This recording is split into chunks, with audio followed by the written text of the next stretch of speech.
Monggo, Mas Dendi.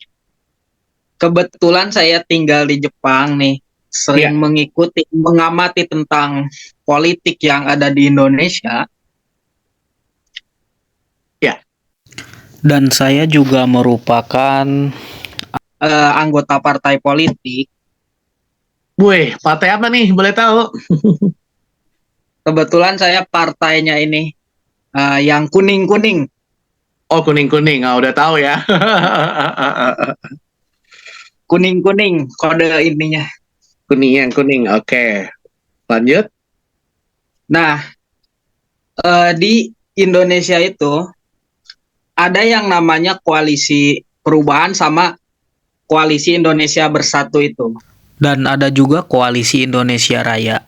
Nah, koalisi perubahan ini identik dengan perubahan dan perbaikan. Ini merupakan partai oposisi ya. Gitu. Dan kemarin sudah dideklarasikan bahwasannya yang menjadi capres ini adalah Pak Anies. Ya. Pak Anies ini adalah merupakan capres dari partai oposisi. Ya. Nah, dengan visinya itu perubahan dan perbaikan. Ini adalah jalur yang sangat berbeda dengan pemerintahan Pak Jokowi sekarang. Bagaimana nih menurut Pak Dokter ketika Pak Anies ini nanti gitu kan menjadi seorang presiden terpilih gitu. Andaikan terpilih menjadi seorang presiden, apakah infrastruktur atau pembangunan proyek yang sekarang dikerjakan oleh Pak Jokowi itu adalah nantinya bakal bisa dilanjutkan atau seperti apa? Pandangan dari Pak Dokter ketika Pak Anies nanti terpilih. Mohon pendapatnya. Baik. Terima kasih Mas Dendi ya. Beda kasus pasti beda juga kebijakannya. Contoh, ketika Pak Anies udah selesai jadi Gubernur DKI Jakarta, dilanjutkan sama Pak Heru Budi Hartono, saya warga DKI Jakarta sebagai pengamat ya, sebagai praktisi atau akademisi di bidang komunikasi politik, itu banyak kebijakan Pak Anies itu yang tidak dilanjutkan oleh penerusnya, misalnya seperti jalur sepeda, kemudian izin untuk sholat Idul Fitri atau sholat JIS gitu dan lain-lain. Itu yang pertama. Kemudian isu itu berhembus, betul Mas Dendi. Saya juga memperhatikan itu. Isu itu berhembus. Apakah Pak Anies ini kalau nanti jadi gubernur, nanti program-program pembangunannya dari Pak Jokowi itu akan berlanjut atau enggak ya? Nah, di dalam koalisi partai yang mendukung Pak Anies ada Partai Nasdem. Partai Nasdem kita ketahui adalah partai yang ada di dalam pemerintahan Jokowi saat ini dan tetap tegak lurus sama Jokowi sampai pemerintahan berakhir. Walaupun kita tahu ya, ada pertemuan ketua umum partai politik, Partai Nasdem nggak diundang, kata Pak Jokowi nggak ngundang Partai Nasdem, orang kita kan udah tahu Partai Nasdem dukung siapa. Nanti kalau ngundang, lah ketahuan dong cara-cara strategi kita, kalau sebenarnya seperti itu gitu. Bang Surya Paloh atau Pak Surya Paloh yang mengatakan isu itu dimentahkan, ditolak dengan mentah-mentah bahwa segala pembangunan Pak Jokowi itu akan dilanjutkan oleh Pak Anies Baswedan. Jadi tidak seperti case-nya Pak Anies sama Pak Heru Budi Hartono ini gitu ya. Seperti itu. Jadi memang isu itu berhembus gitu. Jadi memang nanti kita menjelang panasnya politik, isu-isu black campaign, ada black campaign, ada negatif campaign ya, beda ya antara black campaign sama negatif campaign. Black campaign, kampanye gelap itu menyerang orangnya gitu ya, menyerang orangnya. Kalau negatif campaign itu melihat programnya, mengkritisi programnya yang tidak berjalan dengan baik misalnya. Nah, seperti itu. Misalnya program DP 0 rupiah atau KJP atau apa. Nah, itu bisa dikritisi. Kalau saya melihat itu seperti itu dan seperti yang kita pernah lihat diskusi atau kata pengamat politik gitu. Pemilu 2024 ini adalah bisa dibilang pemilunya cawapres gitu ya, pemilunya calon wakil presiden karena dari 3 nama ini, dari Pak Ganjar, Pak Anies, Pak Prabowo itu tidak ada yang menjulang signifikan. Jadi posisi cawapres itu ya penentu sekali pasangan itu dalam meraup suara.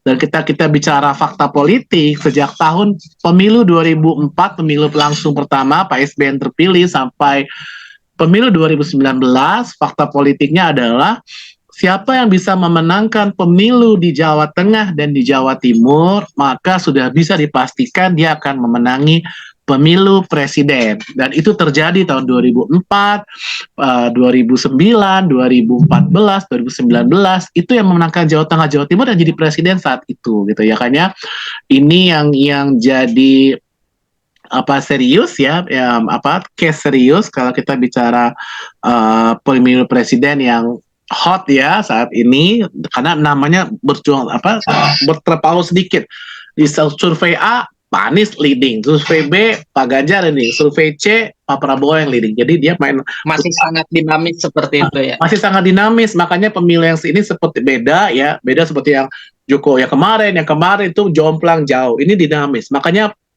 penentu sekali itu adalah calon wakil presidennya yang bisa punya efek elektoral, terutama kalau kita bicara Jawa Tengah dan Jawa Timur gitu ya. Makanya Jawa Tengah dan Jawa Timur itu jadi posisi kunci. Kayak kemarin kan 2019 kita tahu Pak Prabowo menang di Jakarta, menang di Banten, menang di Jawa Barat, tapi Jawa Tengah Jawa Timur kalah, ya kalah Pak Prabowo, yang menang Pak Jokowi. Oleh karena itu kalau itu saya melanjutkan program-program itu tetap ada, tapi memang isu dari Pak Ganjar ya, atau isu di Jokowi's Man gitu ya, Jokowi's Man itu isunya seperti itu, ada kekhawatiran pembangunan tidak dilanjutkan, kemudian kalau Pak Ganjar pasti akan memajukan program Pak Jokowi dan lain-lain. Nah, itu adu argumen, adu visi, adu program, kira-kira yang mana yang disukai oleh rakyat Indonesia, apakah itu pemerintahan saat ini atau pilihannya Jokowi gitu ya, atau oposisi yang bertindak sebagai oposisi, Pak Anies Baswedan. Itu sih Pak Dendi, terima kasih. Baik Pak Dokter, terima kasih. Yang lain ada lagi, silakan. Izin Pak Dokter. Ya. Siap. Jadi gini, Mas satu Edo. pertanyaannya, makin kesini pasca Pak Jokowi jadi presiden, dari presiden-presiden sebelumnya, tipikal komunikasi politik beliau kan beliau bukan orator, saya pikir ya, seperti kita Bung Karno, sampai terakhir sebelum beliau ada Pak SBY. Terus makin kesini komunikasi politik dari politisi kita itu tidak saya lihat tidak pada posisi seperti teori yang kita gambarkan idealnya seperti apa. Malahan masyarakat kita cenderung pemimpin-pemimpin yang terpilih sekarang lebih banyak dominan komunikasi politiknya lebih saya pikir makin sini makin nyeleneh malahan. Terakhir saya lihat anak beliau sendiri di Wali Kota Solo, malahan Gibran diwawancarai media, diwawancarai di publik, malahan sering jawabnya pendek, nggak sesuai konteks. Tapi itu nyatanya diminati orang banyak. Menurut Pak Dokter, ini gejala apa ini pada saat politisi kita ini makin di sini bukan politisi yang menawarkan gagasan. Kalau kita lihat sekarang Anies kan menawarkan politik gagasan ini. Tapi politik yang ditawarkan Ganjar, politik ditawarkan Prabowo atau capres-capres lainnya yang tidak menonjolkan gagasan malah lebih. Jadi itu Pak Dokter. Yang kedua, menurut Pak Dokter secara proporsinya sekarang komunikasi politik secara langsung yang face to face yang kita sampaikan ke publik, berapa besar ada dampak dan efeknya dibandingkan komunikasi secara tidak langsung, apakah lihat konten sosial media dan itu. Apakah kita lebih mau memperbanyak konten saja di sosmed tanpa mengurangi porsi kita langsung, atau memang makin ke sini masyarakat kita tuh masih suka yang langsung face to face menyampaikan informasi gagasan. Jadi untuk dua pertanyaan itu Pak Dokter mohon tanggapannya. Terima kasih. Baik, terima kasih Mas Edo Andrefson. Apa aktivitas Mas Edo, boleh tahu? Siap, izin Pak Dokter, jadi kebetulan sekarang jadi staf ahli DPD RI. Siapa? Eh, dari Sumbar dapilnya Pak Muslim M Yatim. Oke, ya ya ya ya. Ya. Udah 4 tahun jalan, mau ikut lagi prodi kedua beliau insya Allah. Ya ya ya DPD RI. Mahasiswa saya juga ada yang jadi staf ahli ketua DPD RI ya, Lanyala Mataliti. Tahu ya, Mas Edo ya? Tahu, siap. Kemudian saya pernah ngisi parenting sama anggota DPR RI dari Sumatera Barat tahun 2018 2019 2020 sebelum pandemi. Siapa Pak Dokter? Bu Hajah Nevi ya, Revi apa Nevi ya? Bu Nevi, istrinya Pak Iya. Gubernur. Iya, itunya Gubernur Sumatera Barat yang lalu. Saya menyimak betul pilkada Sumatera Barat kemarin ya, duel antara Mulyadi, Buya Mahyeldi, terus Pak Rizal. Rizal, Indra Catri ya. Seru. Sumatera Barat, emang saya kampung saya juga selalu nyimak. Baik, Mas Edo dan teman-teman semua, fakta di Indonesia memang memprihatinkan. Kita bicara dari pendidikan. Biar bagaimanapun, pendidikan itu adalah unsur pembentuk kualitas hidup manusia. Di Indonesia, faktanya saat ini lebih dari 50% rakyat Indonesia itu hanya mengenyam pendidikan 5,8 tahun. Artinya apa? Lebih dari 50% rakyat Indonesia itu tidak tamat SD. Karena untuk tamat SD itu butuh waktu 6 tahun, sedangkan rata-rata lebih dari 50% 5,8 tahun. Artinya apa? Pendidikan itu menentukan kualitasnya manusia gitu ya. Nah, pendidikan. Jadi kenapa bisa ya seperti itu? Akhirnya apa?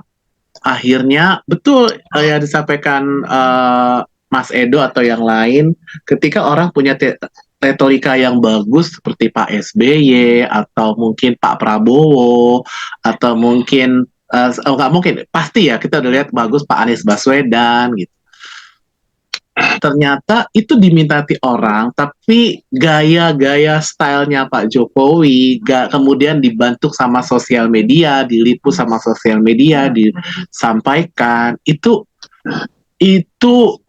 menyentuh hati gitu ya. Dalam artian PDIP itu benar partai wong cilik gitu ya, dalam artian memang partai wong cilik yang mohon maaf yang pendidikannya ke bawah itu, SMA ke bawah itu memang banyak yang memilih PDI gitu ya. Dan itu jadi PR buat partai lain bagaimana dia bisa seperti PDI tapi dengan cirinya warnanya sendiri gitu, sehingga bisa merakyat gitu ya. Dulu kita pernah dapat case di Jakarta.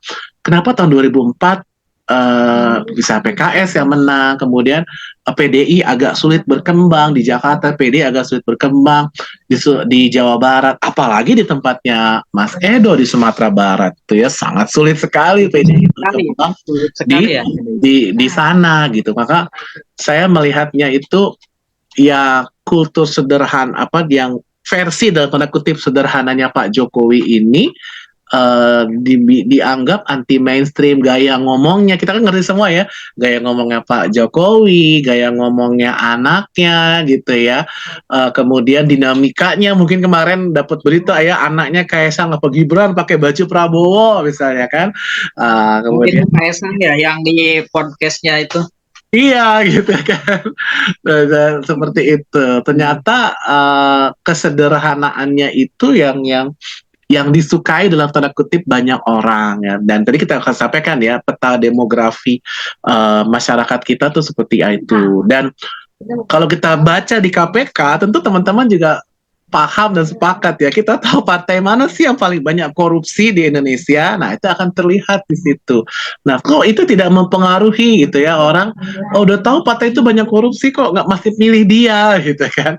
Nah itu tuh pendekatan dia ke rakyat ya, pertama. Yang kedua, hasil survei beberapa saya perhatikan, kenapa caleg itu bisa lolos, kenapa caleg itu bisa jadi alek, calon anggota legislatif jadi anggota legislatif, itu faktor penentu terbesarnya adalah karena caleg itu bukan karena spanduknya banyak di mana-mana, bukan, tapi karena caleg itu turun menyapa warga, mengenalkan diri sama warga gitu ya. Dan itu case-case yang akhirnya fenomena 2019 bisa jadi akan ada lagi di fenomena 2024. Artinya apa? Caleg-caleg nomor urut 1 itu belum tentu dia lolos loh. Bisa jadi nomor urut 5, 7, 8 itu lolos gitu ya.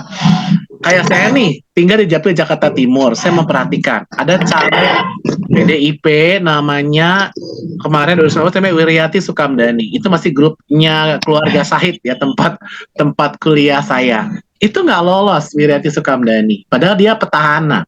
Yang lolos peringkat 2 Putra Nababan yang lama jadi jurnalis di RCTI sama nomor 6, nomor buncit di DPR, itu lolos gitu ya.